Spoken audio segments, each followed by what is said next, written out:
Bapak Ibu guru semua yang saya hormati. Assalamualaikum warahmatullahi wabarakatuh. Om Swastiastu, Namo Buddhaya, salam kebajikan untuk kita semua.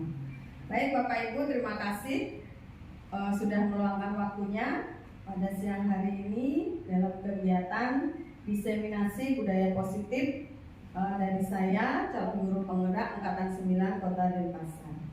Baik, sebelum kita lanjut ke kegiatan kita, perkenankan saya mengucapkan puja dan puji syukur kehadirat Ida Sang Yang Widiwasa Tuhan Yang Maha Esa, karena atas berkat rahmatnya beliau kita semua bisa berkumpul pada kegiatan siang hari ini.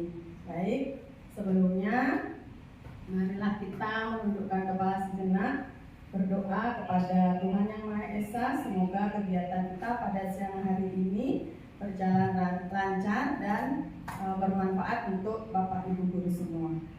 Saya persilahkan berdoa sesuai dengan agama dan kepercayaan Bapak Ibu. Berdoa mulai.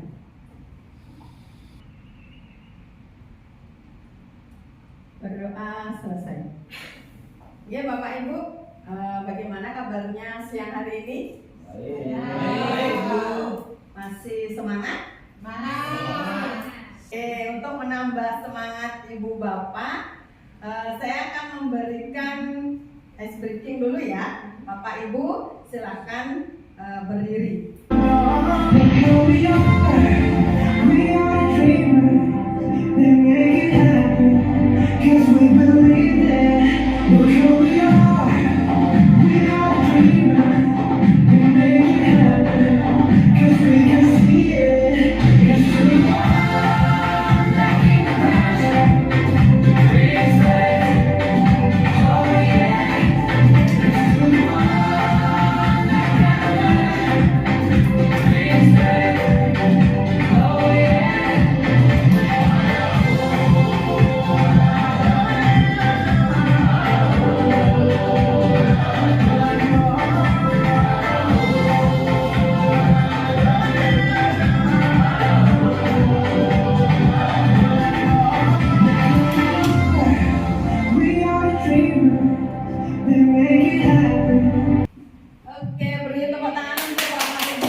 Baik Bapak Ibu, nah di sini kita akan membahas budaya positif. Apa itu budaya positif? Bapak Ibu pernah mendengar tentang budaya positif? Ya, Bu Made, silakan.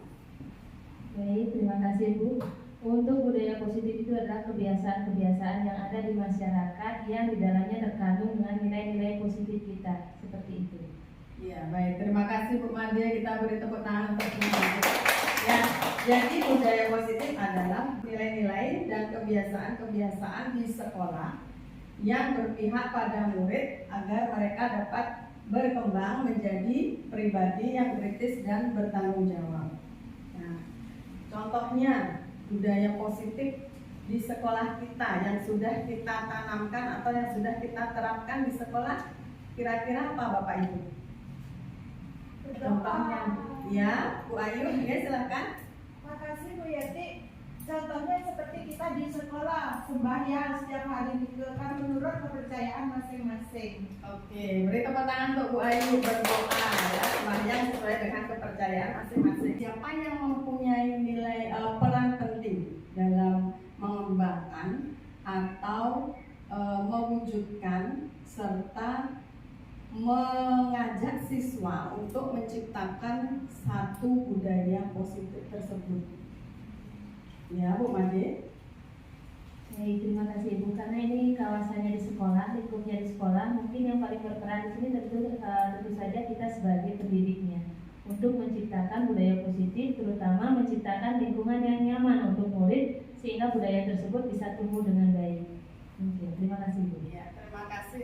Beri tepuk tangan untuk baiknya Bapak Ibu.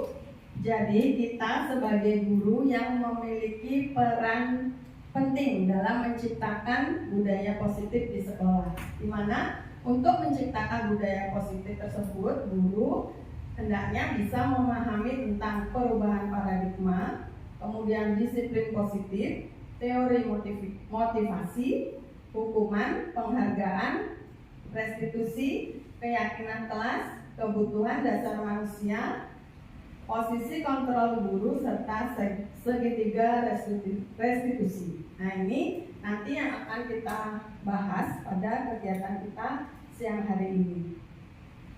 Nah, di sini ada kata perubahan paradigma.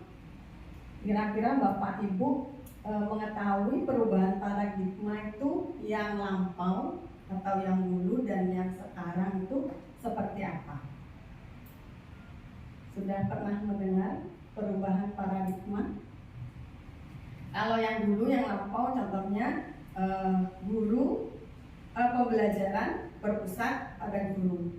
Sedangkan paradigma baru yang sesuai dengan filosofi Ki Hajar Dewantara itu pembelajaran berpusat pada siswa. Nah, yang sudah Bapak Ibu lakukan di kelas itu perubahan paradigma yang mana yang biasa Bapak Ibu sudah lakukan di kelas? Yang mana? Yang baru atau yang lama? Ya, Bu Erni silakan. Untuk paradigma sebetulnya kita sudah mulai untuk berubah walaupun belum maksimal, tetapi dari yang dulu mungkin baru awal-awal menjadi guru mungkin lebih banyak terpusat pada guru. Sekarang kalau saya pribadi sudah belakangan ini sudah mulai memaksimalkan semua kegiatan pembelajaran di sekolah agar selalu berpusat pada siswa. Terima kasih. Oke, terima kasih. Beri tepuk tangan buat Bu Erni. Baik, jadi kita sudah berusaha menerapkan pembelajaran sesuai dengan paradigma baru, yaitu pembelajaran berpusat pada murid. Jadi guru senantiasa menyajikan pembelajaran itu sesuai dengan kebutuhan para siswa itu sendiri, ya Bapak Ibu. Baik, nah perubahan paradigma ini kita akan mencoba. Anda ada permasalahan, ada satu permasalahan di sini.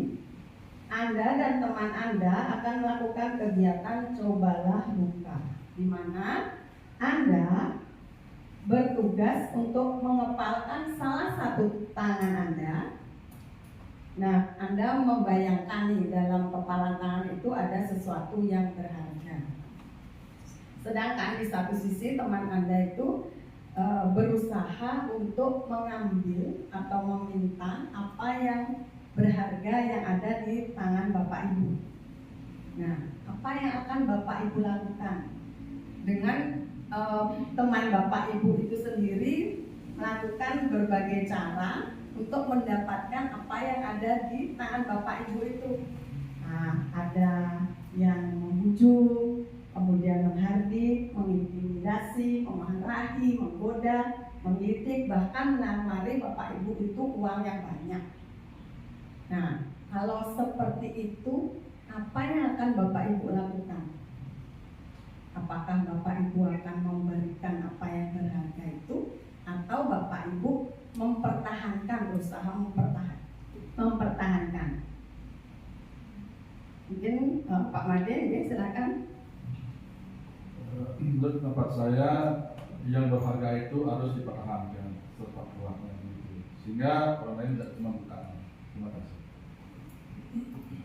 Terima kasih Pak Made. Pak Made akan berusaha mempertahankan apa yang menurut Pak Made berharga, sesuai dengan kebutuhan Pak Made pada saat itu, ya. Nah, kemudian ada lagi Bapak Ibu, mungkin ada yang ini saya memberikan deh, dengan iming-iming tadi dapat lebih banyak gitu. Ada? Enggak? Oke, berarti jawabannya sama seperti Pak Made, ya kan, mempertahankan. Berarti ketika kita mempertahankan sesuatu, kan muncul dari dalam diri sendiri Bapak Ibu, ya. Berarti ada nilai intrinsik di sana. Nah, kita membuka kepala tangan atau tidak membukanya. Tadi jawaban Pak Made dan sebagian teman-teman mengatakan tidak akan membukanya. Kenapa? Nah, kita sendiri yang memegang kontrol atas kepalan tangan kita. Nah, apakah kita membuka atau menutup kepalan tangan itu? Nah, itu tergantung dari masing-masing kebutuhan dasar kita pada saat itu. Nah, di sini ada ilusi kontrol Bapak Ibu yang disampaikan oleh Dr. William Glasser dalam kontrol teori miskonsepsi makna kontrol. Di sini ada kata miskonsepsi yang kita garis bawahi. Miskonsepsi itu berarti artinya kan tidak selalu benar atau tidak benar. Ya.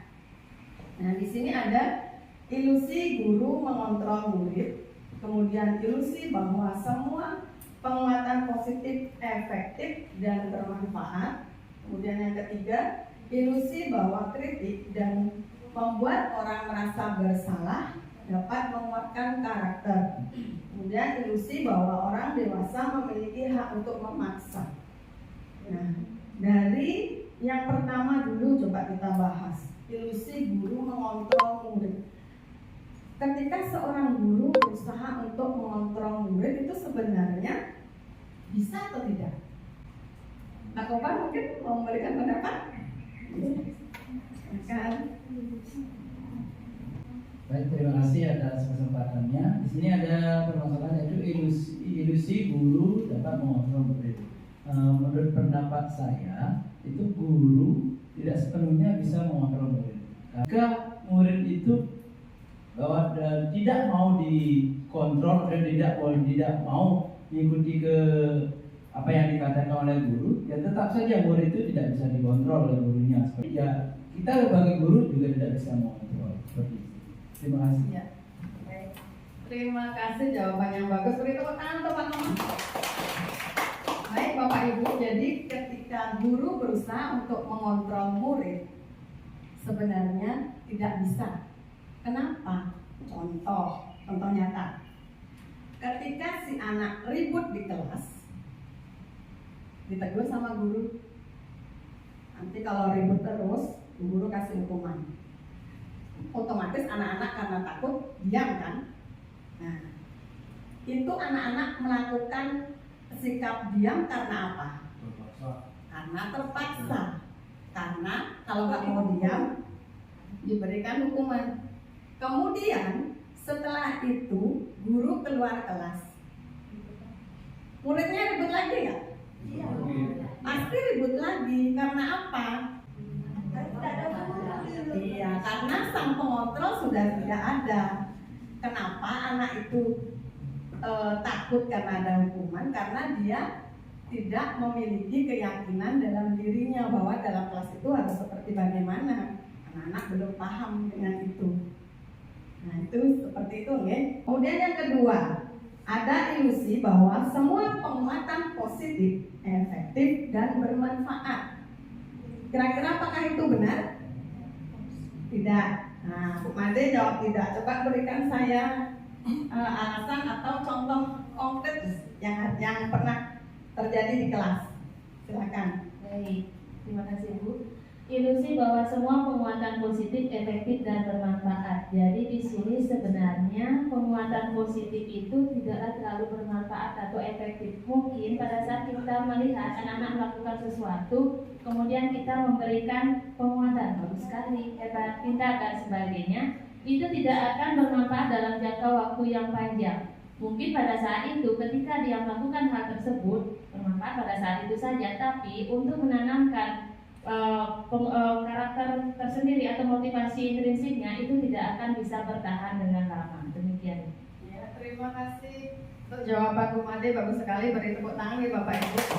Nah, jadi memang semua penguatan positif, efektif, dan bermanfaat itu belum tentu ya, karena pada saat itu dan tidak untuk jangka panjang. Contohnya seperti tadi yang sudah Bu Made jelaskan bahwa ketika seorang anak mampu melakukan suatu tugas dengan baik, pasti kita akan memberikan penguatan positif. Ini pintar sekali. Pada saat itu oke, anak-anak semangat. Untuk besoknya apakah dia juga akan seperti itu? Itu juga kan. Seperti itu Bapak Ibu ya. Kemudian yang ketiga, Ilusi bahwa kritik dan membuat orang merasa bersalah dapat menguatkan karakter. Kira-kira itu benar atau tidak? Tidak. Oke. Ada yang bisa memberikan alasan? Ya, Bu Erni, ya silakan. Ilusi bahwa kritik membuat orang merasa bersalah dapat menguatkan karakter. Menurut saya tidak.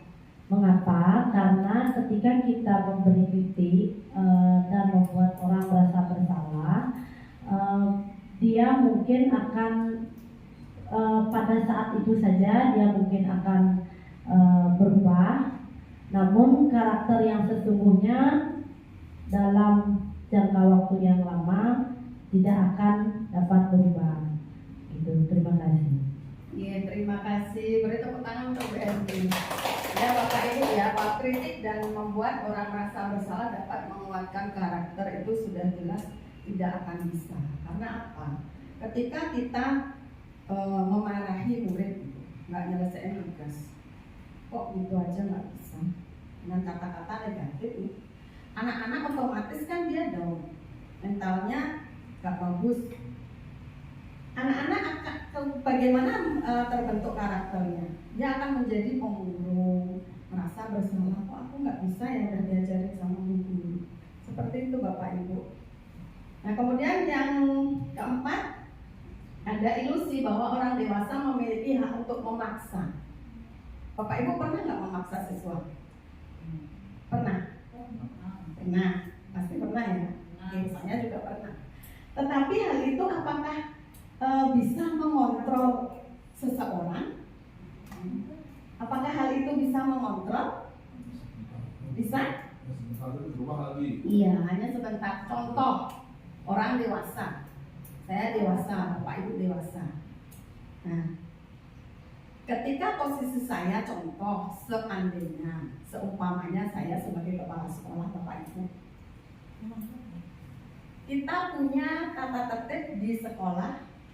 Kesepakatan kita jam 7.15 semua guru, pegawai, dan peserta didik sudah berbaris di lapangan. Oke. Nah, ketika ada saya jam 7 pagi saya udah di sekolah, Bapak Ibu rajin, anak rajin jam 7.15 sudah bel, sudah berbaris semua. Ketika ada saya, nah ketika saya datang terlambat, datang siang atau entah saya rapat, Bapak Ibu belum tentu loh seperti itu. Bisa jadi setengah 8 baru di bel, jam 8 baru Bapak Ibu masuk kelas. Bisa jadi kan seperti itu.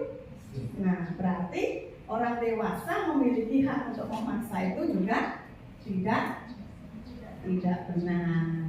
Di sini ada perubahan paradigma stimulus respon ke teori kontrol. Nah, stimulus respon, realitas kebutuhan kita sama, sedangkan teori kontrol menyatakan bahwa realitas atau kebutuhan kita berbeda. Betul Bapak Ibu? Iya, masing-masing dari kita pasti punya kebutuhan yang berbeda. Nah, kemudian yang kedua, semua orang melihat hal yang sama, sedangkan pada teori kontrol, setiap orang memiliki gambaran yang berbeda. Gambaran yang berbeda daripada kebutuhan yang berbeda itu juga. Nah, kemudian stimulus respon, kita mencoba mengubah orang agar berpandangan sama dengan kita. Sedangkan pada teori kontrol, kita berusaha memahami pandangan orang lain tentang dunia. Jadi pada teori kontrol ini kita yang harus memahami orang lain. Seperti itu. Nah, kemudian perilaku buruk dilihat sebagai suatu kesalahan. Di teori kontrol semua perilaku itu memiliki tujuan. Nah, orang lain mengontrol saya pada stimulus respon, sedangkan teori kontrol hanya Anda yang bisa mengontrol diri Anda sendiri. Kemudian stimulus respon saya bisa mengontrol orang lain, sedangkan pada teori kontrol Anda atau kita tidak bisa mengontrol orang lain. Kemudian stimulus respon pemaksaan ada pada saat bujukan gagal. Nah, di teori kontrol itu kolaborasi dan konsensus menciptakan pilihan-pilihan yang baru. Itu perubahan paradigma yang ada dengan teori kontrolnya. Nah, di sini apa makna disiplin? Kira-kira apa sih disiplin itu Bapak Ibu? Biasanya kalau disiplin itu selalu berkaitan dengan peraturan ya. Kalau dulu zaman saya SD, dari TK mungkin ya sampai kuliah, untuk menciptakan satu disiplin itu harus ada peraturan, dan peraturannya banyak gitu ya, dengan kata-kata yang mengandung kalimat negatif. Contoh, tidak boleh membuang sampah sembarangan. Nah, seperti itu. Kemudian banyak lagi peraturan-peraturan seperti itu. Nah, sebenarnya makna dari disiplin itu sendiri apa? Bapak Ibu bisa memberikan pendapat? Apa sih disiplin itu? Ya, Bu Made, silakan Bu Made. Baik, terima kasih Bu. Jadi tadi yang setelah kita mempelajari teori kontrol, mungkin saya bisa menghubungkan kalau disiplin itu adalah kemampuan untuk mengontrol diri. Jadi kemampuan untuk mengontrol diri entah itu mengikuti aturan atau mengikuti nilai-nilai yang ada di sekitarnya. Demikian Bu, terima kasih. Oke, baik. Terima kasih Bu Made, kita beri tepuk tangan. Oke, makanya dari disiplin sesuai dengan pendapat Bu Made adalah mengontrol diri. Entah itu dari peraturan yang berlaku atau lingkungan, itu ya disiplin ya, sesuai dengan Bu Made. Oke, sekarang kita lihat. Nah, di sini ada disiplin dan nilai kebajikan universal atau umum yang menyeluruh. Nah, disiplin merupakan kemampuan untuk mengontrol diri sendiri dan menguasai diri untuk memilih tindakan yang mengacu pada nilai-nilai yang kita hargai dengan penuh tanggung jawab. Kemudian nilai-nilai yang ingin kita capai disebut nilai kebajikan, yaitu sifat-sifat positif manusia yang ingin dicapai setiap individu. Baik, di sini kita lihat ada disiplin positif Bapak Ibu. Disiplin positif merupakan bentuk kontrol diri pada anak agar mereka berperilaku yang mengacu kepada nilai-nilai kebajikan universal dan memiliki motivasi intrinsik. Nah, tujuan murid menjadi orang yang bertanggung jawab dalam melakukan tindakan berdasarkan keyakinan yang tumbuh pada dirinya. Jadi disiplin positif di sini harus ada kemauan dari dalam diri sendiri.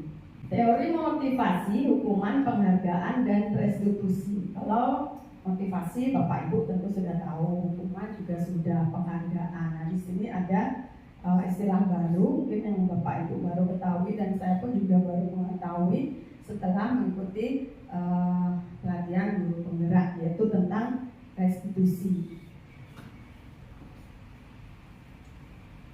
Nah, motivasi perilaku manusia menurut Diane Gosen. Yang pertama, untuk menghindari ketidaknyamanan atau hukuman. Yang kedua, untuk mendapatkan imbalan atau penghargaan dari orang lain. Yang ketiga, untuk menjadi orang yang mereka inginkan dan menghargai diri sendiri dengan nilai-nilai yang mereka percaya. Nah, dari motivasi perilaku manusia yang ada 3 tadi Bapak Ibu. Yang pertama, untuk menghindari ketidaknyamanan atau hukuman. Itu datangnya dari dalam diri atau dari lingkungan? Oke, lingkungan. Yang kedua, untuk mendapatkan imbalan atau penghargaan dari orang lain. Datangnya dari mana Pak? Dari orang lain ya. Nah, yang pertama dan kedua itu berarti pengaruhnya dari ekstrinsik. Nah, yang ketiga, untuk menjadi orang yang mereka inginkan dan menghargai diri sendiri dengan nilai-nilai yang mereka percaya. Datangnya dari mana? Dari diri sendiri. Ya. Nah, ini tadi. Yang pertama dan kedua itu merupakan motivasi eksternal. karena ada orang lain yang melakukannya. Kemudian yang nomor 3, nah ini motivasi internal. Kira-kira dari ketiga hal tadi, yang mana yang akan kita tumbuh kembangkan kepada siswa? Yang nomor 1, 2, atau 3 Bapak Ibu? Yang mana? Yang nomor 3. Nah, untuk menciptakan budaya positif itu harus dilakukan ya dari dalam diri sendiri, baik oleh guru ataupun siswa itu sendiri. Nah, lalu bagaimana jika murid datang ke sekolah tidak tepat waktu? Di sini ada motivasi perilaku manusia. Yang pertama, Bapak Ibu guru memberikan hukuman, kemudian memberikan konsekuensi, atau kita melakukan restitusi. Kalau memberikan hukuman, Bapak Ibu, contoh, ini murid datang sekolah tidak tepat waktu. Kok kamu terlambat? Nah, sekarang karena kamu terlambat, guru kasih kamu hukuman berdiri di sebelah papan tulis. Itu memberikan hukuman. Kemudian konsekuensi, datang tepat waktu. Kalau konsekuensi biasanya kita sepakati antara guru dan murid. Oke. Nah, kalau ada siswa datangnya tidak tepat waktu, konsekuensinya karena kamu terlambat sekian menit gitu, 10 menit, jadi nanti kamu pulangnya belakangan. Itu ada konsekuensinya. Berarti datang terlambat, pulangnya juga harus belakangan untuk mengganti waktu yang tadi ya terlambat tadi. Kemudian kalau restitusi itu kita memberikan tindakan, kita mengembalikan pada siswa dengan masalah tersebut, siswa sendiri yang akan mencari solusi untuk permasalahannya itu dan untuk memperbaikinya. Jadi kita kembalikan ke siswa itu sendiri. Nah, di sini ada Bapak Ibu hukuman, konsekuensi, dan restitusi. Jika kita lihat hukuman itu dampaknya memberikan identitas gagal kepada siswa itu sendiri. Nah, kemudian kalau identitas sukses itu dari konsekuensi, dan yang paling tepat adalah dari restitusi. Nah, identitas gagal hukuman, sesuatu yang menyakitkan harus terjadi. Contoh kayak tadi, anak-anak yang terlambat diberikan hukuman, itu menyakitkan nggak untuk anak-anak? Selain dia malu, dia juga fisiknya lelah kan, jadinya nanti juga belajarnya nggak optimal. Nah, kemudian konsekuensinya sesuatu harus terjadi. Pada saat tadi anak-anak terlambat sekian menit, konsekuensinya yang harus terjadi ya dia harus mengganti waktu yang tadi hilang, atau pada saat dia terlambat tadi, jadi dia pulang belakangan. Itu adalah sesuatu yang memang harus terjadi. Kemudian restitusi. Nah, kita memberikan pilihan pada anak-anak. Nah, kalau tadi dia datang terlambat, kalau untuk restitusinya, contohnya kita tanya dulu si anak, kenapa kok bisa terlambat. Kemudian kalau sudah terlambat, dia tahu nih pelanggarannya, keyakinan mana yang dia langgar, kemudian bagaimana cara dia untuk memperbaiki supaya tidak terlambat lagi. Kemudian kita tanya apakah anak-anak itu memang ingin memperbaiki untuk besoknya supaya tidak terlambat lagi. Nah, kemudian yang kedua, tidak nyaman untuk murid atau anak dalam jangka waktu yang panjang. Itu kalau hukuman. Kemudian untuk konsekuensinya, tidak nyaman untuk murid atau anak dalam jangka waktu pendek pada saat itu saja. Tapi kalau tadi hukuman, dia akan malunya terus diejek sama temannya. Biasanya seperti itu yang terjadi Bapak Ibu jika kita memberikan hukuman. Ya. Kemudian restitusinya, korban mendapatkan ganti. Nah, kemudian untuk hukuman, korban mendapatkan keadilan. Nah, korban kalau konsekuensi korban bisa diabaikan. Kemudian restitusinya korban mendapatkan ganti. Untuk hukuman, murid atau anak akan tersakiti. Nah, untuk konsekuensinya, murid atau anak dibuat tidak nyaman. Kemudian restitusinya, anak mendapatkan penguatan. Kemudian untuk hukuman, perilaku pasif agresif meningkat. Jadi konsekuensinya, penguatan hanya bertahan dalam jangka waktu pendek. Untuk restitusi, masalahnya terpecahkan. Kemudian untuk hukuman, sistem tidak akan berjalan bila murid tidak takut. Nah, konsekuensinya memberikan monitoring dan supervisi terus menerus dari guru. Dan restitusinya, murid belajar bertanggung jawab untuk perilakunya. Nah, identitas gagal dari hukuman itu berlaku hanya pada sebuah institusi, tidak berlanjut pada kehidupan nyata. Konsekuensinya membantu penerapan mengikuti peraturan dalam masyarakat, dan restitusinya fokus pada pemecahan masalah dalam jangka waktu panjang. Kemudian hukuman peraturannya adalah kamu harus, jadi harus melakukan suatu untuk satu hukuman itu. Dan konsekuensi apa peraturannya? Mampukah kamu melakukannya? Ya, terima kasih. Nah, restitusi apa yang kamu yakini, apa yang bisa kamu lakukan untuk memperbaiki masalah tersebut. Nah, untuk hukuman, murid anak membenci peraturan. Konsekuensinya, murid menghormati peraturan. Kalau restitusi, murid menghormati dirinya dan orang lain. Nah, untuk hukuman, konsekuensi, dan restitusi, Bapak Ibu sudah jelas atau masih bingung untuk memilahnya? Oke, kita lanjut ya. Nah, ini lanjutannya.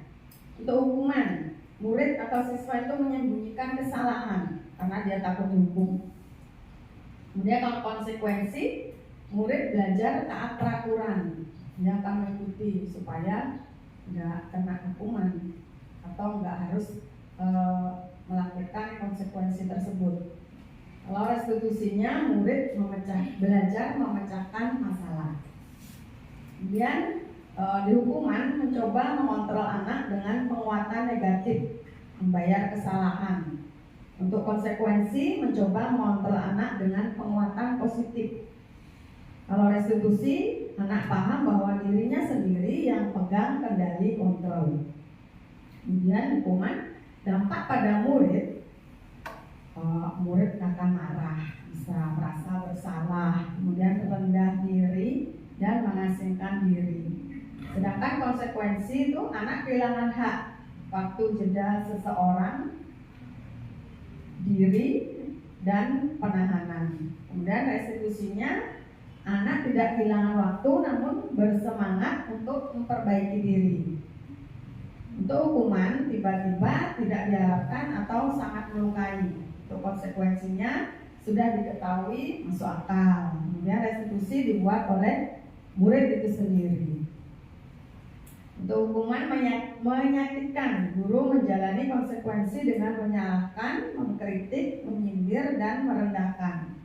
Dalam konsekuensi, membantu guru menyatakan peraturan, melakukan peringatan, dan menerapkan konsekuensi. Sedangkan pada restitusi, memberikan penguatan, guru menyebutkan keyakinan kelas, membimbing kerangka acuan berpikir, restitusi pada anak tersebut. Nah, Bapak Ibu, jika di sekolah Bapak Ibu nantinya setelah Bapak Ibu mendapatkan pemahaman tentang apa itu hukuman, konsekuensi, dan restitusi, jika ada permasalahan pada peserta didik, kira-kira jalan pemecahannya yang mana yang akan Bapak Ibu lakukan untuk anak didik tersebut? Pilih yang mana? Memberikan hukuman, konsekuensi, atau melakukan restitusi? Iya. Ya, oke. Sepakat ya untuk melakukan restitusi ya? Sepakat? Diusahakan. Oke. Baik, kita berproses ya Pak ya. Di sini saya punya beberapa permasalahan yang nanti Bapak Ibu akan selesaikan dengan memilih tindakan guru tersebut pada permasalahan siswa itu dia melakukan hukuman atau konsekuensi. Nah, di sini saya nanti akan membagikan kertas post-it untuk Bapak Ibu ya.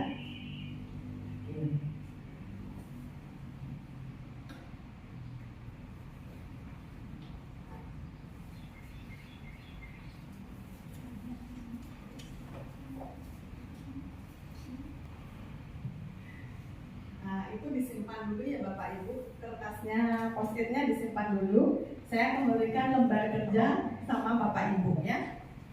Itu untuk yang soal berikutnya.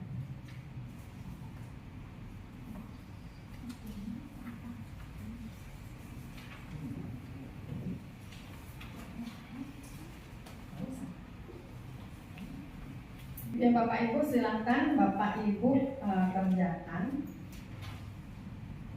tentang tugas perbedaan dari hukuman dan konsekuensi. Sudah Bapak Ibu? Untuk nomor 1 dulu, mencatat 100 kali di dalam buku dengan kalimat saya tidak akan terlambat lagi. Ya, karena terlambat ke sekolah. Kira-kira siapa mau menjawab untuk soal nomor 1? Ya, Bu Erni silakan. Mencatat 100 kali di dalam buku kalimat saya tidak akan terlambat lagi karena terlambat ke sekolah. Menurut saya ini adalah hukuman karena yang pertama itu membuat siswa tidak nyaman, menyakitkan, kemudian tiba-tiba sangat tidak diharapkan dan tidak ada hubungannya dengan terlambat ke sekolah. Terima kasih. Iya, beri tepuk tangan untuk Bu Erni. Jawabannya Bu Erni betul ya. Itu termasuk dari hukuman. Nah, kemudian yang kedua, oke, Bu Ayu, silakan Bu Ayu. Terima kasih Bu Yenti. Yang kedua, lari mengelilingi lapangan basket 2 kali karena terlambat hadir di sekolah. Hukuman. Menurut saya hukuman kenapa? Karena tidak sengaja. Seperti saya sendiri kan. Seperti saya tadi masuk jam 7.15, saya datang jam 7:30 karena saya itu tidak sengaja gitu. Tidak sengaja saya terlambat. Anggap aja saya siswa gitu. Apakah tadi dihukum? Dihukum. Tapi kan saya tahu diri nyapu saya. Enggak, tapi nyapu. Karena menurut Pak. Terima kasih. Beri tepuk tangan untuk Bu Ayu. Nah, ini katanya Bu Ayu sedang apa ya? Bukan pengakuan kejujuran gitu ya. Menerapkan nilai kejujuran bahwa hari ini saya terlambat loh. Bu kepalanya tahu nggak? Kepala sekolahnya tahu Bu terlambat? Tahu? Tahu karena saya Bu kepala sudah ada di ruangan, saya tidak ada. Oh gitu. Terus diberikan hukuman? Enggak, saya sendiri atau diri Oh Bapak gitu sendiri ya. Oke, berarti Bu Ayu menghukum dirinya sendiri ya karena merasa melakukan kesalahan gitu. Yang beri tepuk tangan untuk Bu Ayu. Apakah itu termasuk dari satu keyakinan? Iya.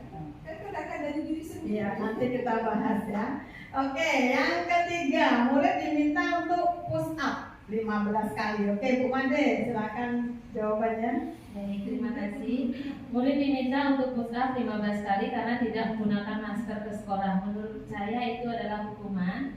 Mengapa saya membuat itu adalah sebuah hukuman? Karena di sini anak-anak akan diberikan suatu solusi, tapi hanya satu pihak dari guru. Jadi anak-anak itu disuruh push up. Itu tidak ada kaitannya dengan masker ke sekolah. Ya, terima kasih. Ya, terima kasih. Beri tepuk tangan untuk Bu Made ya. Untuk yang kasus nomor 3 ini memang hukuman ya, karena tidak sesuai ya dengan hukuman dan tindakan yang harus dilakukan oleh anak tersebut. Oke, yang keempat, menggantikan kertas tugas teman yang telah dicoret-coret.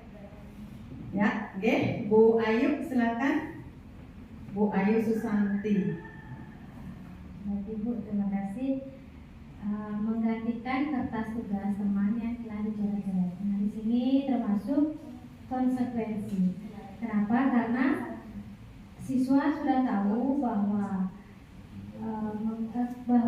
telah mencoret dengan sengaja mencoret-coret tugas atau kertas milik temannya, sehingga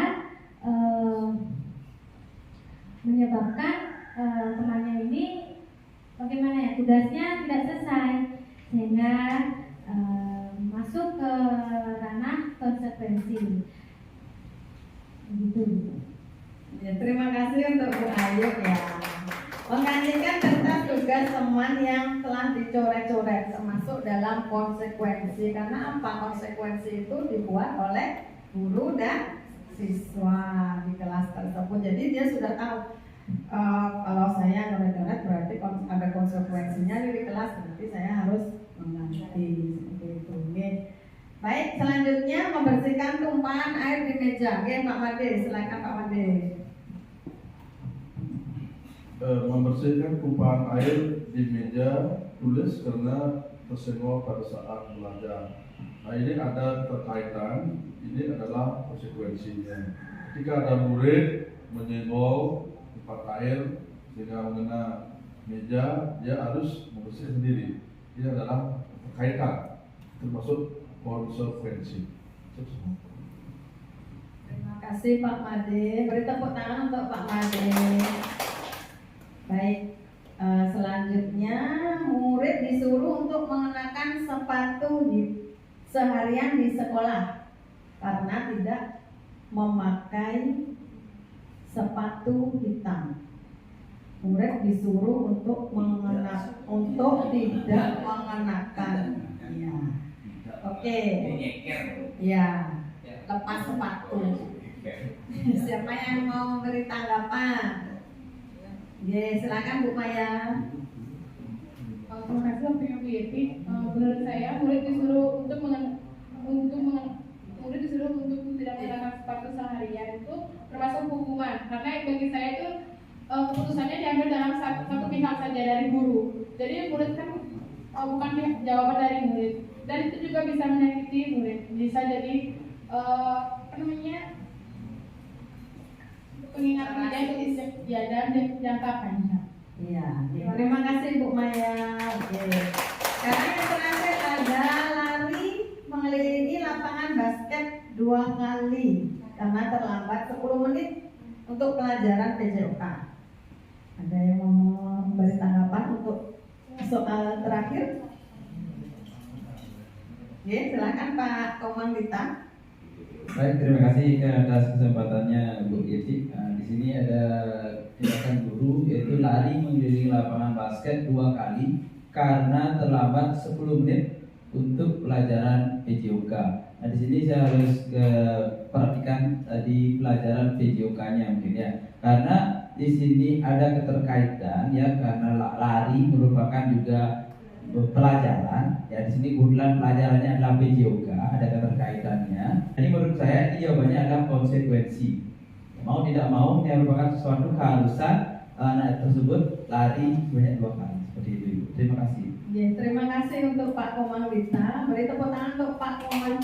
Ya, jadi lari mengelilingi lapangan basket 2 kali karena terlambat 10 menit untuk pelajaran PJOK itu termasuk dari konsekuensi karena masih ada keterkaitan. Ya.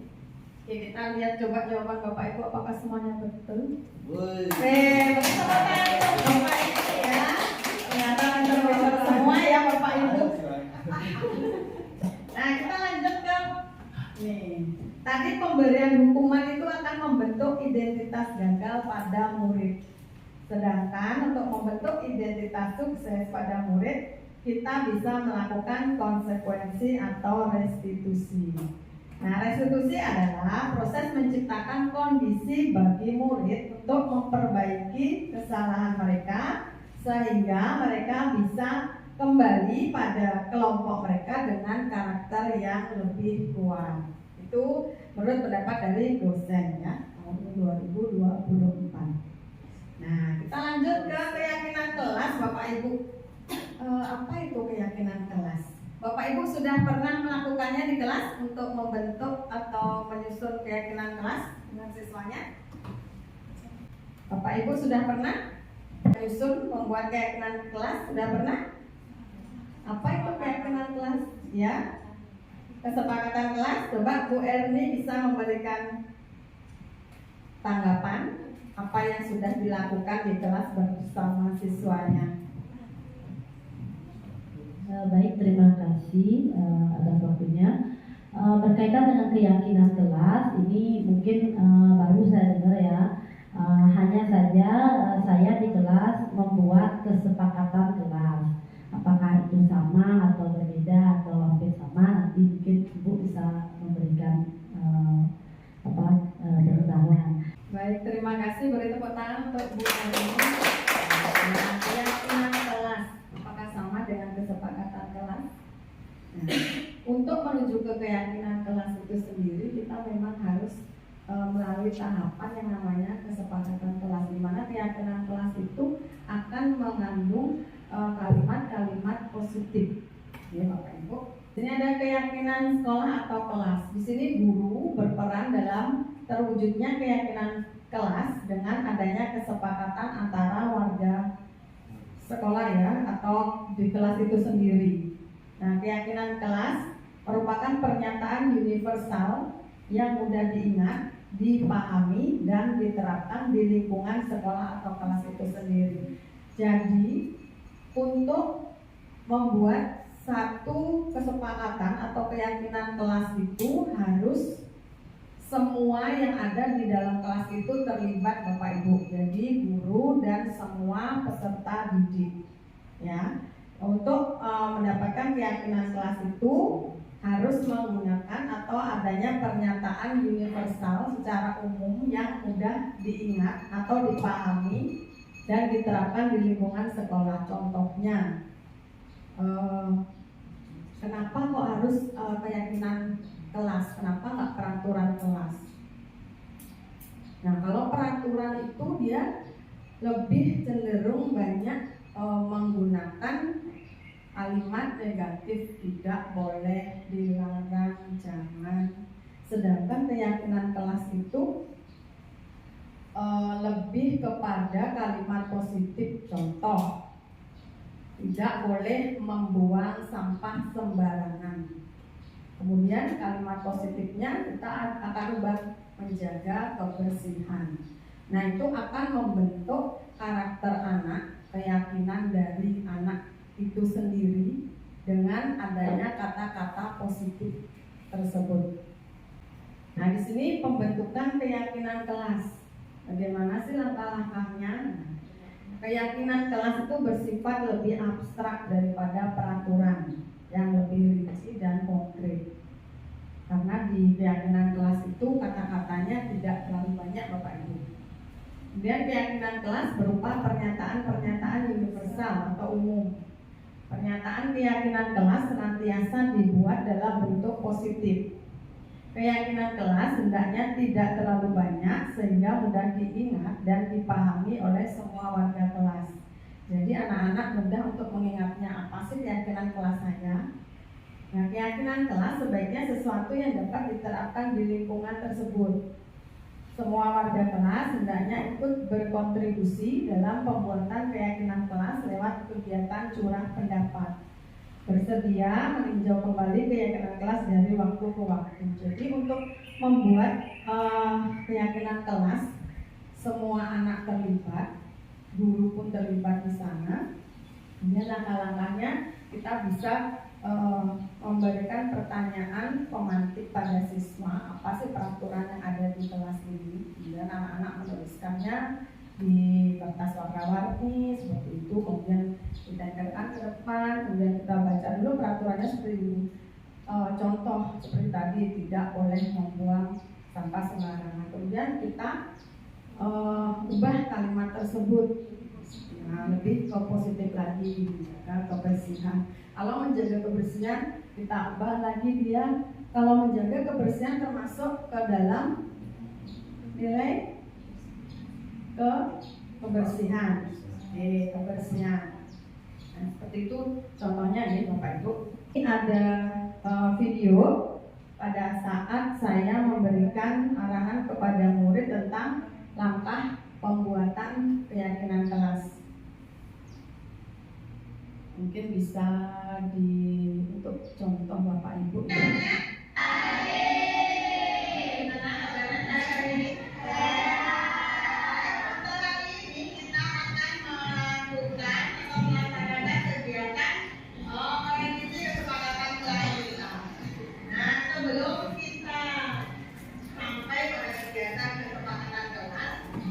Ada beberapa peraturan yang harus kalian tulis dahulu. Nah, kira-kira kalian masih ingat nggak tentang peraturan-peraturan yang ada di kelas kita? Siapa yang bisa menyebutkan salah satunya? Kelima, tidak boleh berbicara kasar. Ya, apa lagi? Ya, ada. Tidak boleh apa? Oh ya, tidak boleh membuli teman. Tidak boleh membuang sampah sembarangan. Oke, siap. Tidak boleh mengejek nama orang tua. Nah, kalian masih ingat ya? Nah, nanti tugas kalian akan tuliskan dahulu peraturan-peraturan tersebut. Setelah dituliskan, lalu kita akan tempel di depan. Oke? Sekarang guru akan bagikan masing-masing anak. Oke, Bapak Ibu, itu langkah pertama. Nah, di sini kita bisa menyuruh anak-anak menyebutkan peraturan-peraturan yang di kelas yang begitu banyak. Kemudian kita lanjut setelah itu. Nah, di sini anak-anak sudah mulai menuliskan peraturan kelas yang mereka ketahui. Semua anak terlibat ya Bapak Ibu, tidak hanya beberapa anak saja, tetapi harus semua anak terlibat untuk membuat keyakinan kelas. Kemudian ini anak-anak menempelkan hasil yang sudah mereka tuliskan di kertas tadi, ditempelkan semua satu kelas tersebut.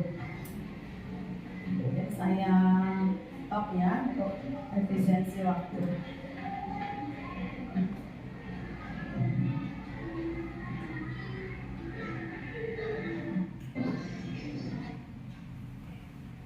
Nah, kemudian ini guru dan murid membaca peraturan kelas tadi, mengubahnya menjadi kalimat positif.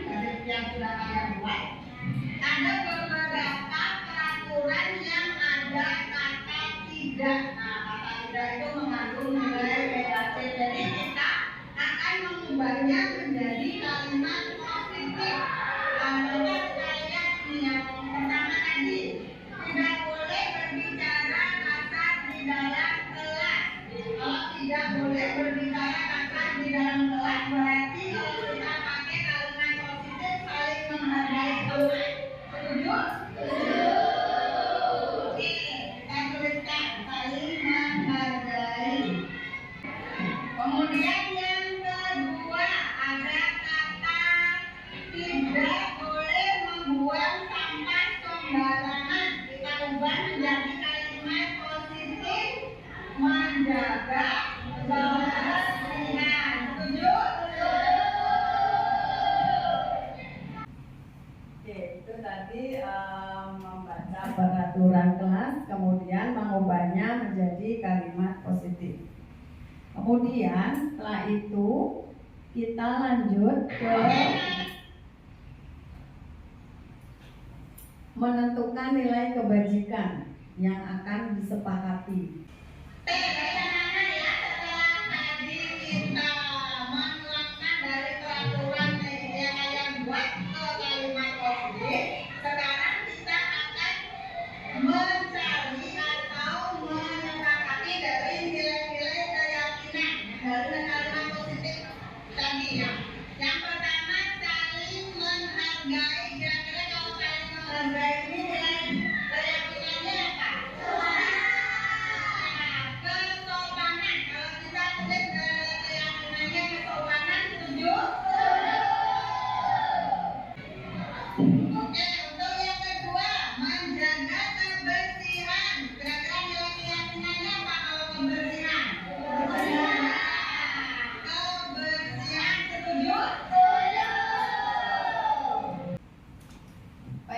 Ibu, itu sedikit contoh dari yang sudah saya lakukan di kelas untuk mencapai satu keyakinan kelas.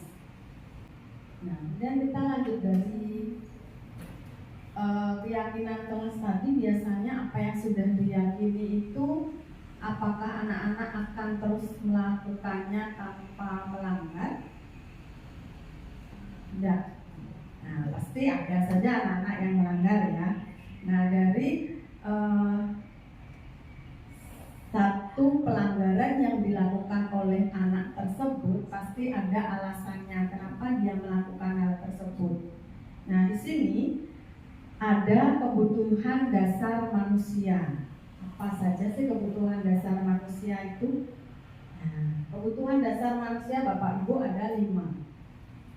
Yang pertama untuk bertahan hidup, yang kedua kasih sayang dan rasa diterima, yang ketiga penguasaan, yang keempat kesenangan, yang kelima kebebasan. Nah, ini semua orang senantiasa berusaha untuk memenuhi kebutuhannya dengan berbagai cara. Bila mereka tidak bisa mendapatkan kebutuhannya dengan cara yang positif, mereka bisa melanggar aturan atau melakukan hal-hal yang tidak sesuai dengan nilai-nilai kebajikan.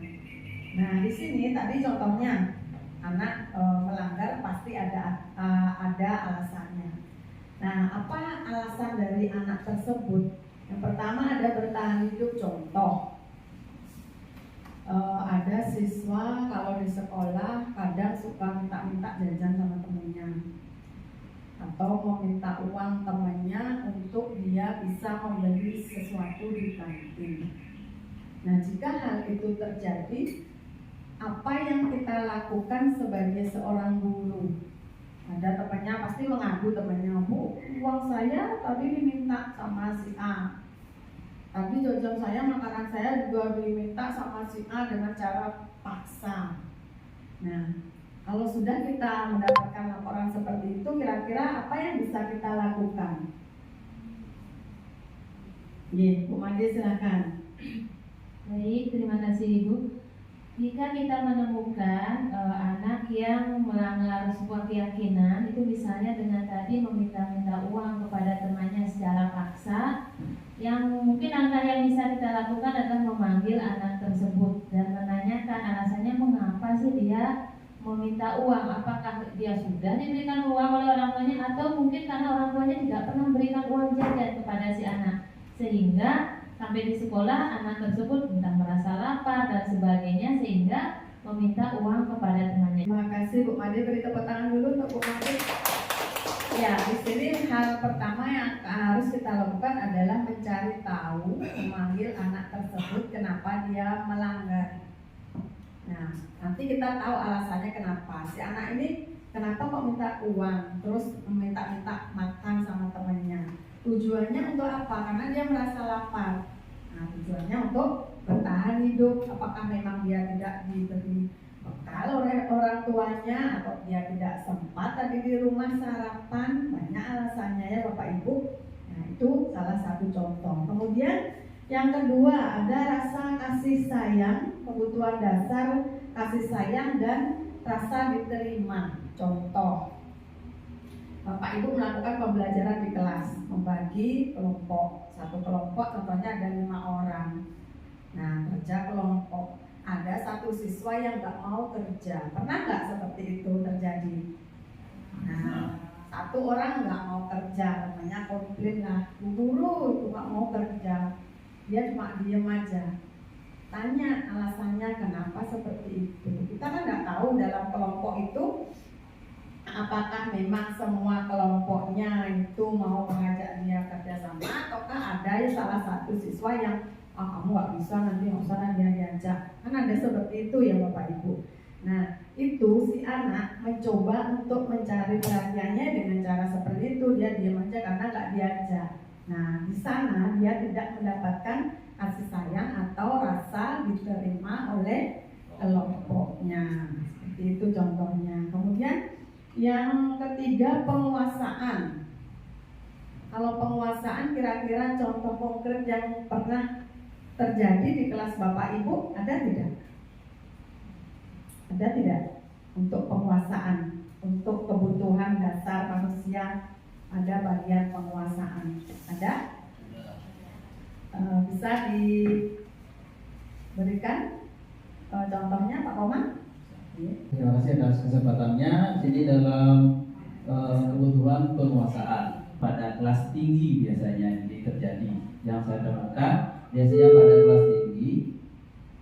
Pada kelas tinggi tersebut ada beberapa kelompok biasanya yang terutama sih biasanya yang sering saya temukan itu yang laki-laki dia sok jagoan kan gitu ya, sok jagoan dia entah itu dengan memalak temannya, dengan mukul temannya. Nah, setelah itu dilaporkan ke guru, dia tanya itu ya alasannya ya karena memang dia ingin menjadi pemimpin pada kelompok tersebut. Demikian Ibu, terima kasih. Ya, terima kasih Pak Komang. Beri tepuk tangan untuk Pak Komang. Ya, dari bagian penguasaan merasa dirinya ingin diakui bahwa ya saya lo jagoan. Berarti saya bisa menguasai teman-teman yang lain karena teman-teman yang lain pasti rasa takut. Nah, seperti itu. Kemudian kebutuhan dasar manusia, kesenangan. Nah, kalau kesenangan bagaimana? Apa yang pernah terjadi di kelas Bapak Ibu? Oke, Bu Ermi silakan. Baik, terima kasih atas waktunya. Mungkin untuk kesenangan ini pernah terjadi di kelas saya. Ada seorang siswa yang dalam pembelajaran dia suka mengganggu teman, dia suka ribut. Terus saya tanya, mengapa kamu setiap pelajaran selalu saja ribut? Kamu kan tahu kalau ada anak yang ribut, kondisi pembelajaran menjadi tidak nyaman. Kamu juga kalau guru berikan konsekuensi atau tanggung jawab atas keributan untuk kamu besoknya mengulangi lagi, apalagi diberikan hukuman mengulangi lagi.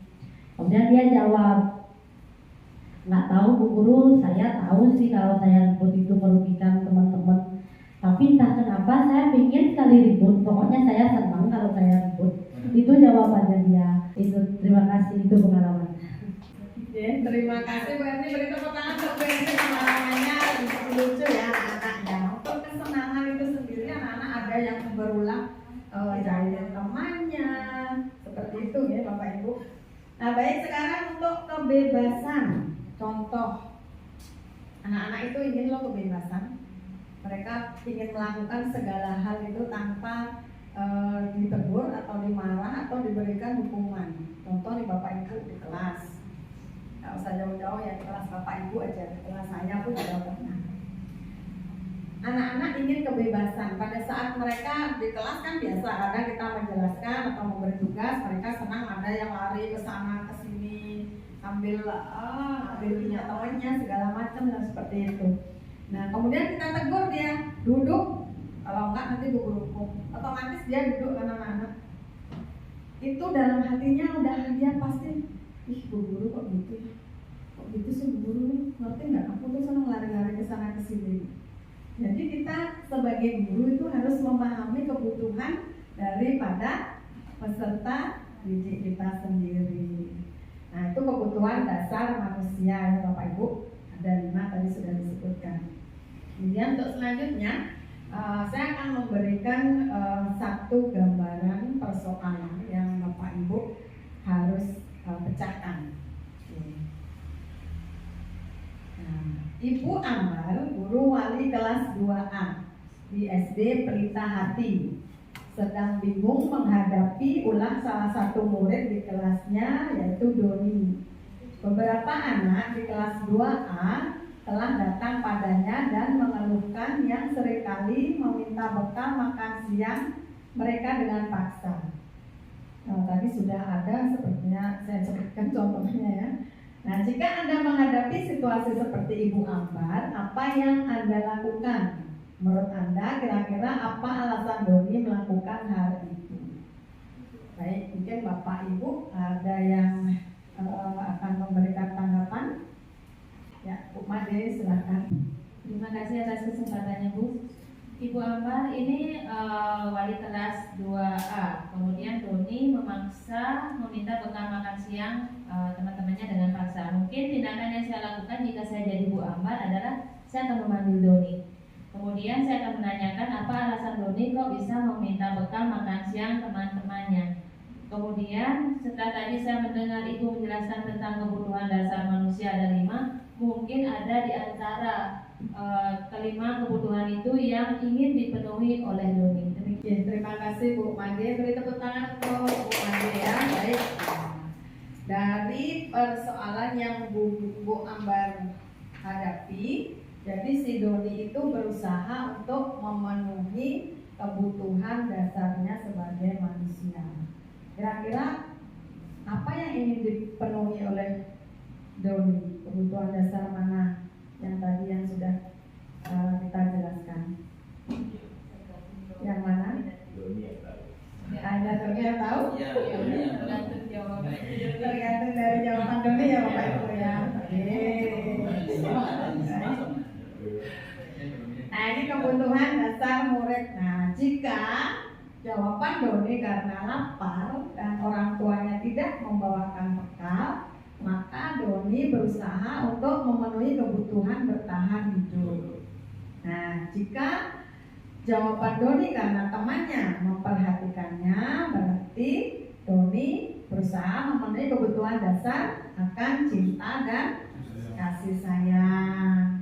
Jika Doni merasa hebat dan temannya menjadi takut, berarti Doni sedang memenuhi kebutuhan tentang penguasaan ya, atau pengakuan kemampuan. Jika Doni bosan dengan bekal makanannya, jika jawabannya seperti itu, berarti Doni ingin kebebasan atau kebutuhan akan pilihan. Menunya biar gak gitu terus. Kemudian apabila jawabannya iseng dan dia menikmati ekspresi temannya, berarti Doni sedang memenuhi kebutuhan akan kesenangan. Sampai di sini Bapak Ibu jelas? Oke, kita akan melihat 5 posisi kontrol. Nah, sebagai guru ada 5 posisi kontrol yang harus kita, bukan harus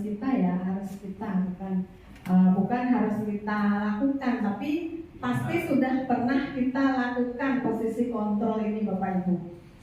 Yang pertama adalah sebagai penghukum, kedua pembuat rasa bersalah, ketiga sebagai teman, keempat sebagai pemantau, dan kelima sebagai manajer. Kira-kira dari kelima posisi kontrol guru tersebut Bapak Ibu apakah pernah melakukannya? Pernah melakukannya kelima-limanya? Oke, coba kita lihat nih apa saja sih. Nah, 5 posisi kontrol. Nah, di sini ada sebagai penghukum, ketidaknyamanan dan rasa takut dengan adanya kata-kata patuhi aturan saya atau awas yang ibu guru kasih hukuman. Kemudian kamu selalu saja salah. Nah, pasti selalu yang terakhir selesai. Itu kata-kata yang masuk di posisi kontrol sebagai penghukum. Kemudian pembuat rasa bersalah, yang di sini lebih ke psikologi siswa ya, yang diserang ya Bapak Ibu. Nah, Ibu sangat kecewa sekali dengan kamu. Berapa kali Bapak harus memberitahu kamu?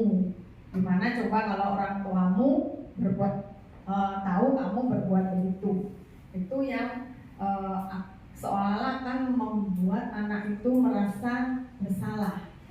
Nah, kemudian sebagai teman, mengontrol murid. Ini biasanya kita seperti itu ya kalau sama anak-anak SD. Mereka lebih cenderung kita ajak ngobrol kayak teman seperti itu. Tetapi ingat Bapak Ibu, tetap harus ada batasannya. Oke, kalau sebagai teman, kata pengontrolnya adalah ayo bantu demi Bapak. Dan ayo ingat tidak bantuan dari Bapak selama ini. Kemudian ya sudah, kali ini tidak apa-apa, nanti ibu bantu bereskan. Itu sebagai teman. Kemudian sebagai pemantau, mengingatkan peraturannya apa dan apa yang telah kamu lakukan, sanksi atau konsekuensinya apa. Nah, itu cenderung lebih mengingatkan siswa kalau mereka melanggar. Kemudian di posisi control manager atau posisi mentor, ini yang kita harapkan sebagai seorang guru untuk mengatasi masalah peserta didik, supaya kita bisa memposisikan diri sebagai manajer. Di sini ada kata-katanya apa yang kita yakini, kemudian ada kaitannya dengan keyakinan kelas. Kemudian apakah kamu meyakininya? Jika kamu meyakininya, apakah kamu bersedia memperbaikinya? Jika kamu memperbaiki ini, hal ini menunjukkan apa tentang dirimu? Kemudian apa rencana kamu untuk memperbaiki hal ini? Itu 5 posisi kontrol. Nah, sebagai guru, kita diharapkan bisa menjadi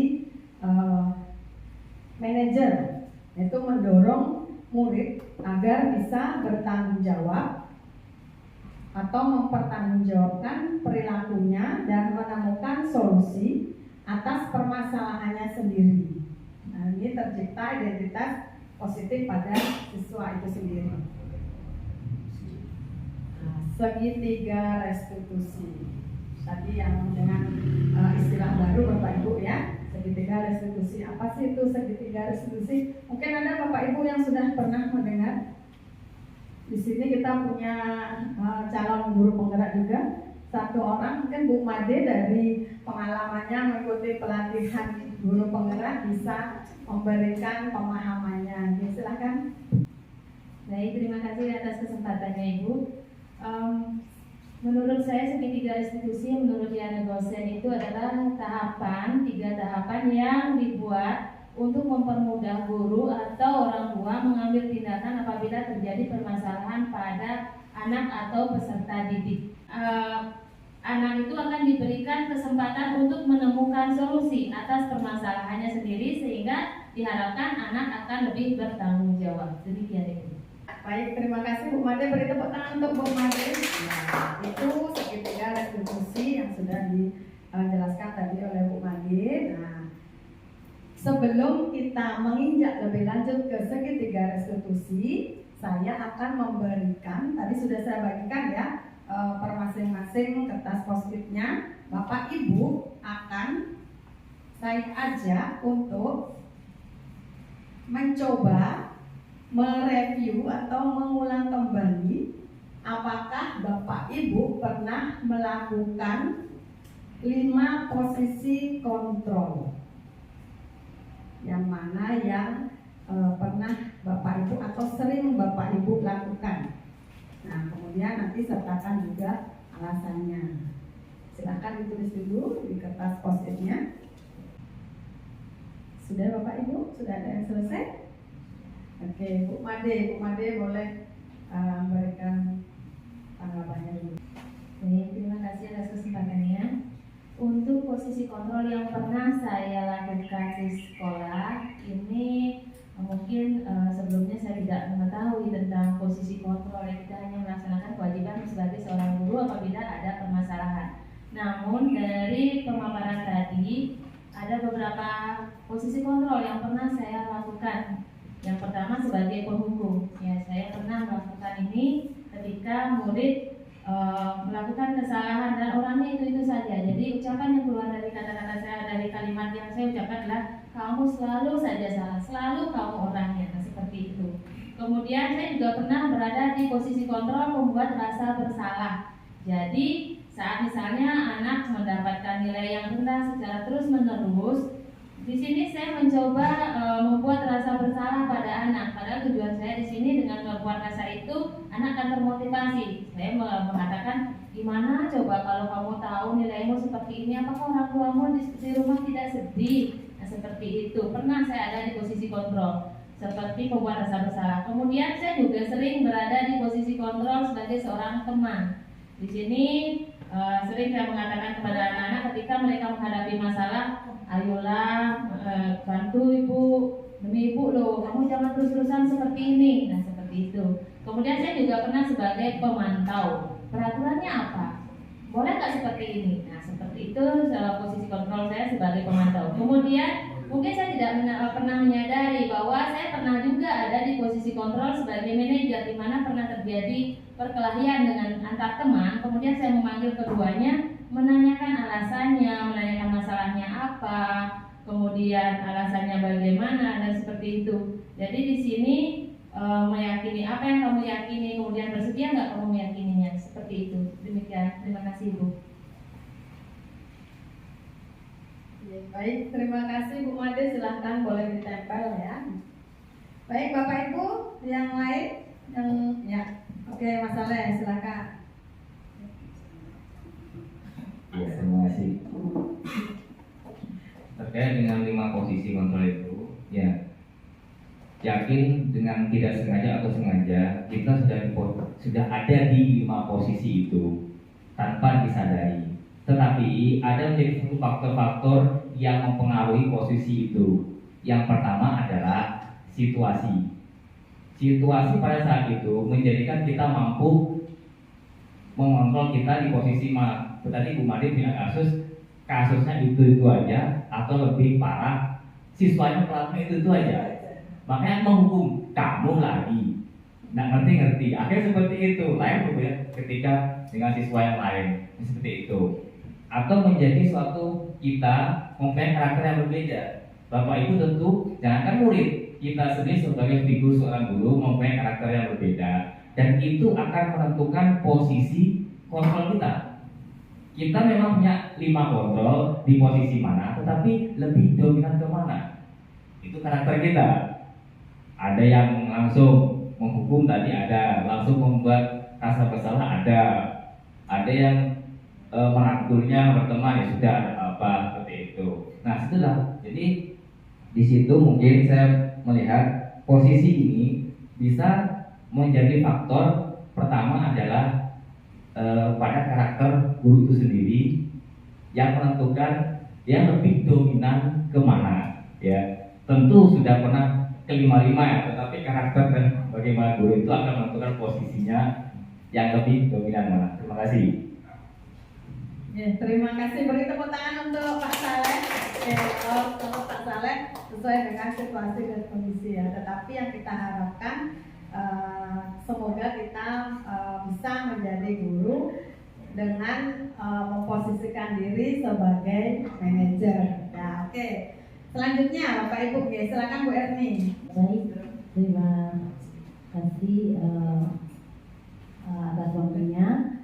Nah, untuk 5 posisi kontrol ini mungkin mirip dengan jawaban dari Bu Made, mungkin Pak Saleh juga. Saya mengalami juga tanpa saya sadari, tanpa saya ketahui sebelumnya apa itu pemantau, manajer. Ternyata saya melaksanakannya, sudah melaksanakannya. Namun di sini yang sering itu mungkin adalah di pemantau. Kemudian ke depannya saya karena sudah mendapatkan pengetahuan ini, ya saya mencoba untuk lebih memaksimalkan pada posisi manajer dan mungkin akan bisa menghilangkan posisi penghukum. Terima kasih. Ya, terima kasih luar biasa sekali. Silakan boleh dipasangin. Baik, Bapak Ibu yang lain silakan. Yang sudah? Ya, Pak Gede. Terima kasih atas kesempatan yang diberikan oleh Ibu. Menurut pandangan saya 5 posisi kontrol. Pertama, posisi kontrol penghukum. Guru yang berperan sebagai penghukum akan menggunakan hukuman untuk mengontrol perilaku siswa. Umpama, guru menghukum siswa dengan berdiri di depan kelas karena berbicara saat pelajaran berlangsung. Kedua, posisi kontrol pembuat masalah. Menurut pandangan saya, guru yang berperan sebagai pembuat bersalah akan membuat siswa merasa bersalah atas kesalahannya. Umpama, apakah kamu tahu bahwa kamu telah mengecewakan orang tua dan gurumu? Itu contoh dari guru berkata kepada siswa yang tidak mengerjakan tugas. Terima kasih. Ya, terima kasih Pak Gede. Beri tepuk tangan ke Pak Gede. Baik, berarti Pak Gede sudah melakukan kelima kontrol tersebut. Sudah ya. Oke. Ya baik, silakan ditempel Pak Gede. Bapak Ibu yang lain? Ya, Pak Gede silakan. Terkait dengan 5 posisi kontrol ini, ada penghukum, ada pembuat rasa bersalah, teman, pemantau, dan manajer. Saya kira saya pernah mengalami semuanya, cuma tidak tahu persis gitu. Ya, terima kasih Pak Made. Beri tepuk tangan ke Pak Made. Silakan. Baik, Bapak Ibu yang belum silakan. Yang pokoknya. Terima kasih waktunya Bu Yenti.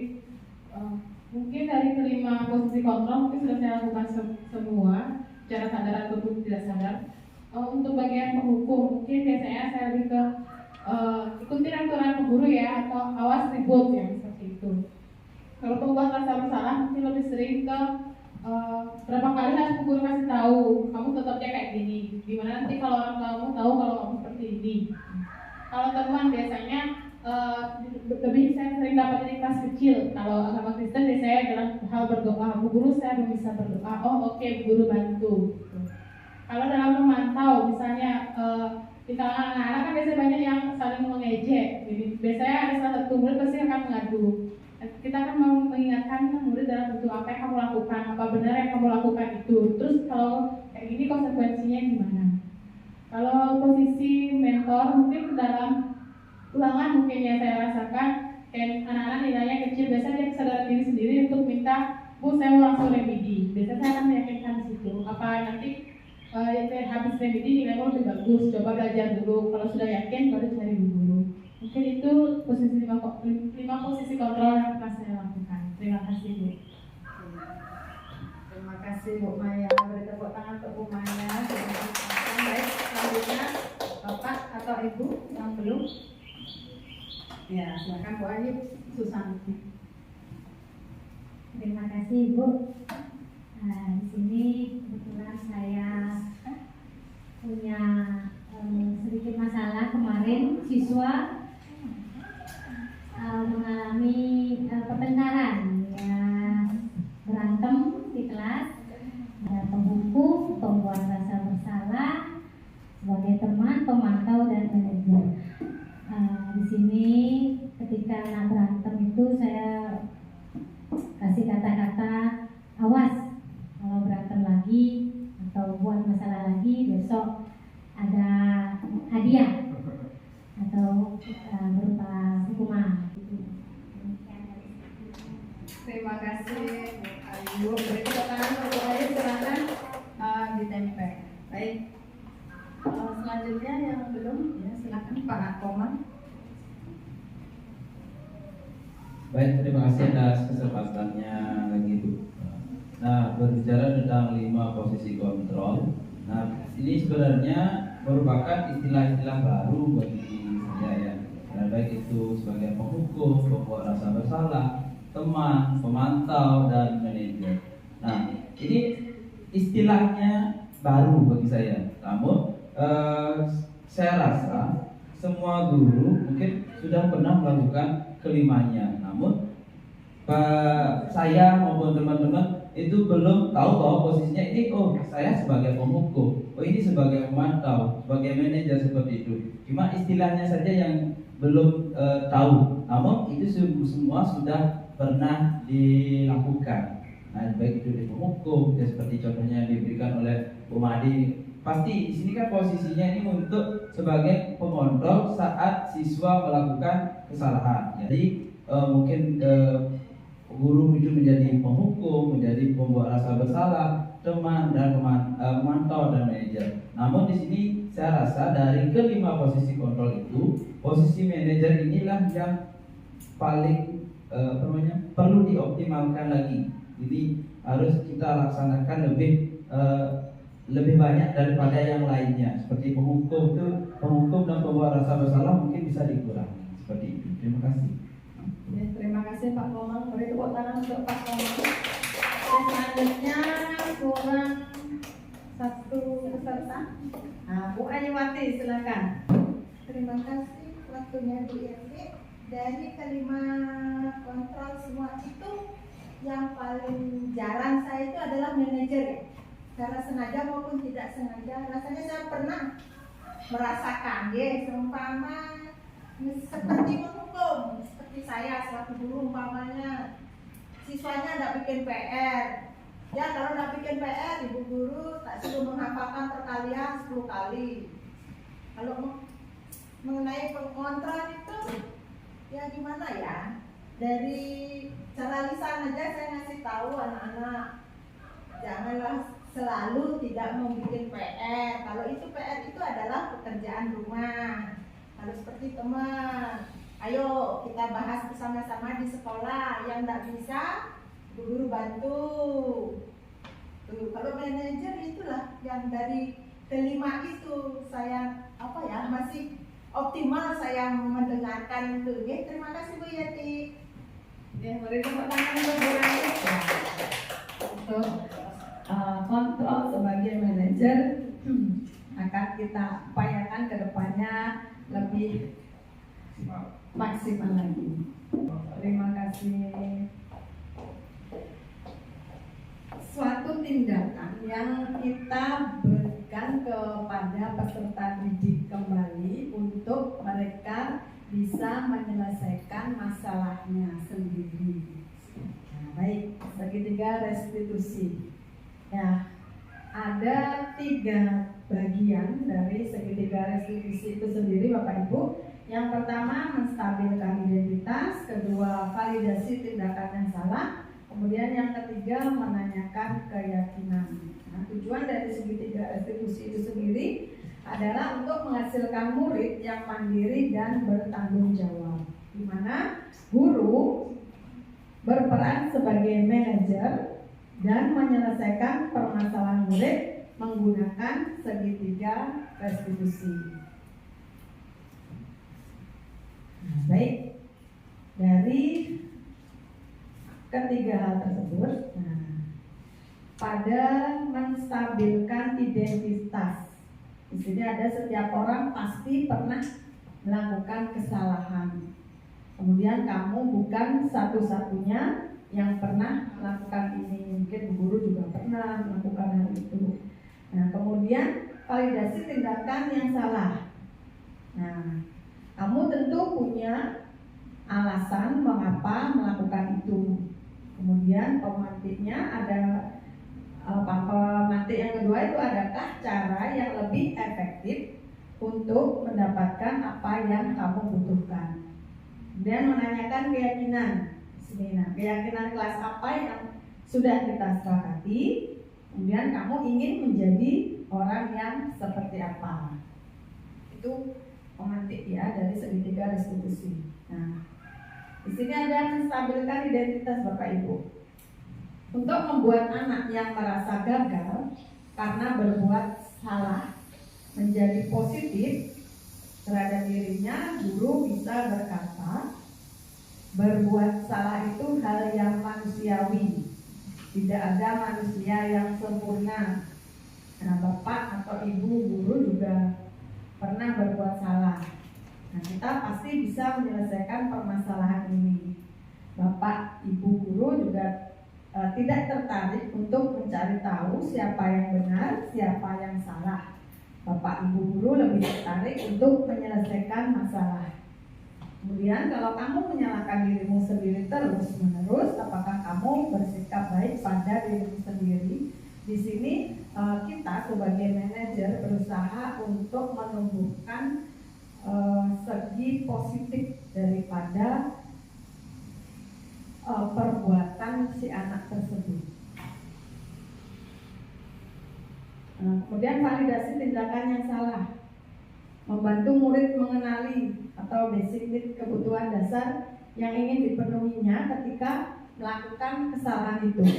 Nah, pada dasarnya Setiap tindakan manusia itu tujuannya adalah memenuhi kebutuhan dasar, apakah itu penguasaan, kebebasan, kasih sayang, dan rasa diterima, kesenangan, atau bertahan hidup.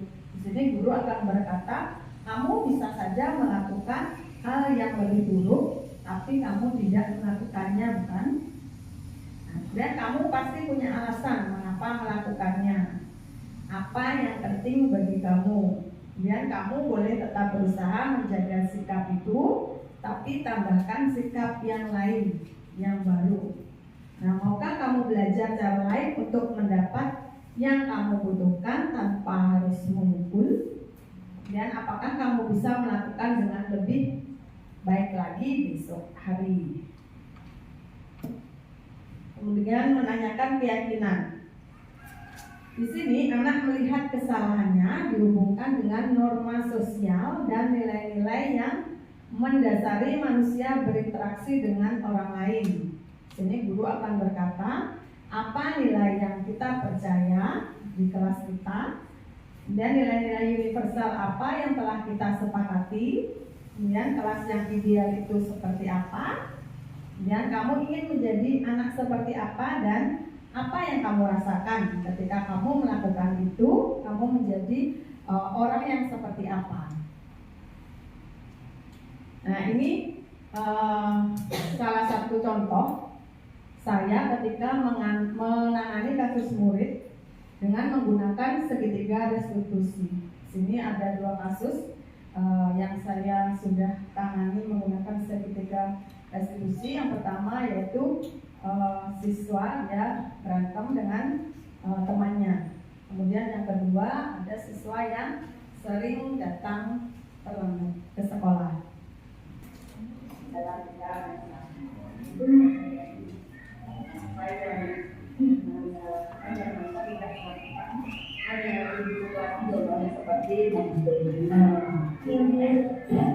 sekarang coba kita pikir tindakan Aisyah sampai merobek tubuhnya itu apakah sesuai dengan realitas? Tidak.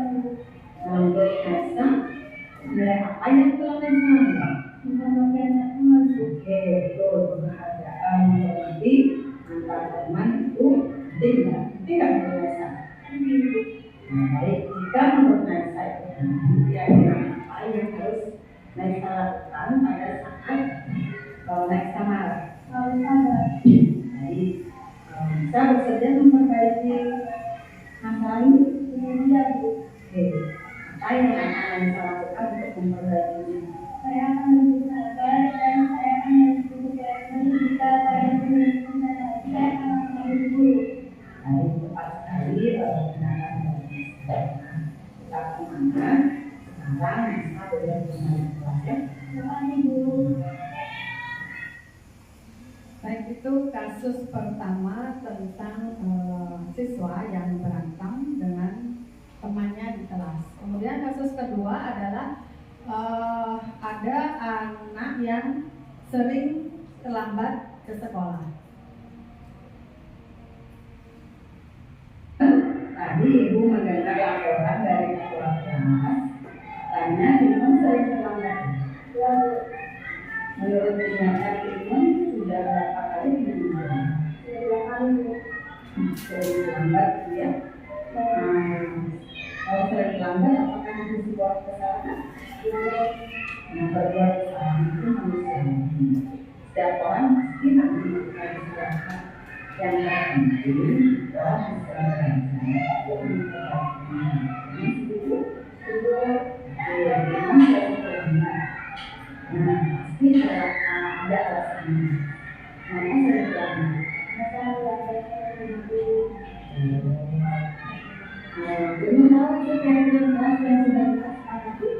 Menurut Timan, tindakan Timan yang selalu mendatang terlambat sesuai dengan yang kelas kita. Mulai apa itu sudah dihilang? Itu tidak. Menurut Timan ya disiplin itu penting. Kalau menurut Timan penting, bagaimana cara Timan untuk memperbaikinya?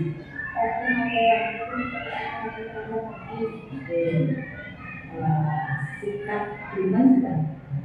Nah, apa yang akan dilakukan adalah kejadian seperti itu terlambat tidak terulang kembali.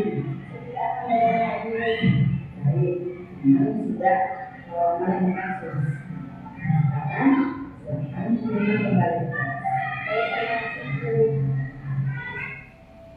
Baik Bapak Ibu, itu 2 kasus yang saya tangani menggunakan segitiga restitusi, di mana ketika anak membawa permasalahan, pertama-tama yang saya lakukan adalah menanyakan alasan kenapa siswa itu melakukan itu, kemudian memberikan kesempatan kepada siswa untuk mencari dan menemukan serta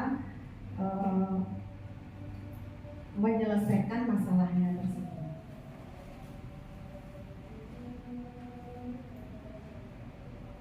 Nah, kita menginjak ke refleksi dari di mana ada beberapa hal yang harus kita coba refleksikan. Hal baru apa yang mengubah paradigma saya yang saya dapatkan dari kegiatan pada hari ini. Kemudian yang kedua, perasaan apa yang muncul selama mengikuti sesi ini. Yang ketiga, peran Among seperti apakah yang saya telah lakukan selama mengikuti sesi ini, dan saya akan menjadi Among yang seperti apa setelah mengikuti sesi ini. Silakan Bapak Ibu, ada yang mau merefleksi dari apa yang sudah saya sampaikan? Silakan. Bu Erni, silakan. Baik, terima kasih atas waktunya. Saya mungkin sedikit memberikan refleksi mengenai apa yang sudah kita lalui bersama pada hari ini. Nah, hal baru yang mengubah paradigma saya atau apa yang saya dapatkan itu yang pertama, awalnya saya tidak begitu menyadari bahwa kontrol itu sebenarnya yang paling penting adalah kesadaran diri siswa. Itu yang paling penting. Kemudian perasaan selama mengikuti sesi ini tentu senang karena ada banyak hal-hal baru yang saya pelajari dan tentunya dapat meningkatkan bagaimana proses pembelajaran, mendidik tentunya siswa di sekolah ini. Kemudian peran Among seperti apakah yang saya telah lakukan? Nah, seperti tadi katakanlah pada posisi kontrol itu sudah saya menyadari bahwa oh ternyata saya melakukan kelimanya, kendati belum terlalu maksimal atau optimal pada manajer, namun saya memahami bahwa itulah sebenarnya kontrol manajer itu yang bisa meningkatkan kesadaran siswa. Itu, terima kasih Bu. Ya, terima kasih, kita berikan aplaus yang luar biasa untuk ini. Itu untuk refleksinya. Ya, Bapak Ibu, semoga kita bisa menjadi seorang guru yang memiliki kontrol manajer untuk memecahkan masalah pada siswa kita.